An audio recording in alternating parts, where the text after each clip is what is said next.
Okay, so let's talk clutching and helixes. Performance. Snowmobiles we use cross country with big lugs that are never supposed to be used that way, probably. So my Lynx Xterrain RE came with this 44, 42. I don't know if you can read that, I think it's upside down. And I initially noticed that it doesn't, before I knew what was in it for a helix, didn't look. I noticed that it was kind of lazy, and the revs didn't build like I was used to. It loaded up the engine a lot more, more of a trail sled setup, and kind of felt labored spinning a 144 by 1 3/4. Anyway, I ran it out for break-in, got a little bit better, didn't really get great. So bit more testing, and noticed that I didn't have a straight shift. So a straight shift is when you open it out and it finds traction and loads up, it goes to an RPM and it keeps that same RPM to top speed. That would be a straight shift. So on a Rotex 750, we're looking for like 7900, 7950, something like that. I didn't have a straight shift. I was getting like 8,000-ish wide open top speed, but lower track speeds. I had lower RPM and progressively. So 44, 42. 44 is the first number. That's that engagement. 44 will load up the engine more than 42 to achieve a straight shift. I went from a 44, 42 to a 42 straight. And when it did some testing, and sure enough, now I'm getting like 8,000 or so all the time. Whenever I open it up, bang, well, not bang, that's the problem, 8,000. But it's still not like really lively. It's still a little bit lazy. So I went from a 44, 42 to, where are we to? A 42. And now I'm going to, where's the other one? This one here, 40. Going to a 40 now. So just for reference sake, a 40 is what came stock in everything I've owned since 2013. It's not like some magic helix that fixes all your clutching problems that you should put in everything you own. It just so happens it's what I've used a lot. I've had really good success with 154x2 tracks, running a 40 helix and playing with the gearing and just the primary. So my initial response would have been to just go to the 40 because I know it works.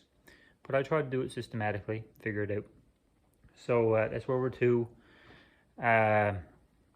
44, 42, down to a 42 straight, gave me a straight shift. It's a bit lazy. I'm going to go to a 40 straight. I should over rev.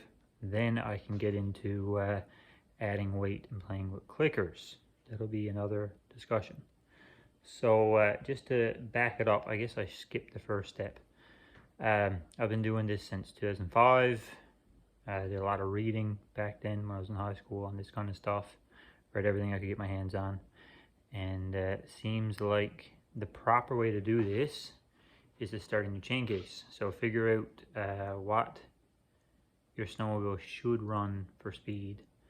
Get the correct gear ratio to go with your drivers and all that, and start there. And after you get your chain case squared away and you are at least close on gearing, go to your secondary clutch and start with a straight helix and achieve the back shifting and the shift characteristics that you are going for, and then make the primary clutch to finally get the RPM that you're looking for. So I'm doing it systematically, I'm doing it right. I have a setup in the drawer. I know I could put in the clutches on that snowmobile and it'll rip. It'll go, it'll pull your arms off. It's awesome. However, that setup engages hard, engages really hard. It's bang, bang. And I think I might be using this thing on a trip with a gas can and sleigh, with a gas sleigh in tow, and I don't want to be digging holes everywhere. The Xterrain stock engages softer and smoother than any other sports sled I've ever seen. So I'm trying to stay as close to that as I can see, but not have it be lazy. So up one tooth in the chain case to match the 1 3/4 track. That's a 2.12 ratio. I don't have the charts in front of me, but I should be looking at somewhere around 90 mile per hour GPS top speed with that, over 100 on the speedometer, down to a 40 straight stock green spring. Hopefully I'll ride this tonight, all good. Just extra RPM, and tomorrow's game will be adding weight and playing with clickers, and I'll do some more information on that. Anyway, hope this was informational and could help you out a bit. Okay, so a couple days have passed and this is just sat here. I haven't actually got at the clutching like I thought I would, but we're back at it this morning. So what we have here is, let's see if we can get a bit cramped here, if there's no holes in your edge. This is the P drive primary clutch. That's your clicker adjustment. And that is where the weight goes, the calibration bolt we'll call it. So I'll spin it around and you'll see that's the calibration bolt where we change our weight. And it's also the one where we loosen it up to change our clicker position. So you see I'm on clicker 3. So come over here, I'll show you what we got on the go. We have, this is a stock calibration bolt, and that's what a pin kit looks like, or I call it a pin kit, but it's an adjustable weight kit. So stock bolt is 18 grams. So I said I'm going to change weight and not clicker position, and here's why. This is the chart that shows what the different clicker positions shift like. So if you just went from 3 to 2, it would look like that. And if you went from 3 to 2 and you do a weight change to keep the RPM, you start to get different shift profiles. So there's this, where's the page in the race manual? There's this page in the race manual that shows you the approximate weight to change for each clicker position to keep your same RPM to achieve those different shift profiles. I will tell you from playing with 600, a few 850s, and some different ramps and stuff, all those numbers are rubbish. They are only really a starting point for tuning. I haven't seen one yet that actually matches up. So I'm on 3. I need 100, 150 less RPM, maybe 200, depends on snow conditions. And I don't want to go to 2 because I don't like the shift profile on 2. When you go to 2, I have found it doesn't load up good out of the hole. It kind of over revs and peaks and stuff. And I've also found that when you're on 1 and 2 part throttle cruising on the trail, you maintain a higher RPM. So I'm going with, I'll take this, I'm going to start with 19.85 grams, 19.9 grams on clicker 3, and that should lower the RPM everywhere and keep the shift profile that I am happy with. So we'll try that out. Okay, so this is the fun part of clutching. This is testing. So clicker 3, we're at 19.8 grams or something. No sleigh, just a snowmobile. By far the best this thing has ever been. I really felt comfortable on it. Slide it into turns, power out, good pull, all that stuff. Came home, pinned to that, go again. It goes pretty good, but it's a little bit lazy with that. So I think I'm going to go back on my word and at least try out clicker 2 with stock weight and just see how that goes. So I'll do that, pull it in the garage. Okay, we're back in the garage. We are done testing. I think we're done. Review what we figured out. 42 helix with the stock pin, which is 18 grams.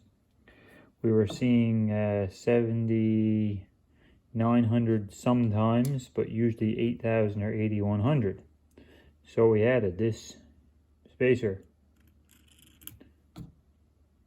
20 grams more or less, and we were seeing 7,800 usually, sometimes 79, which I'm okay with.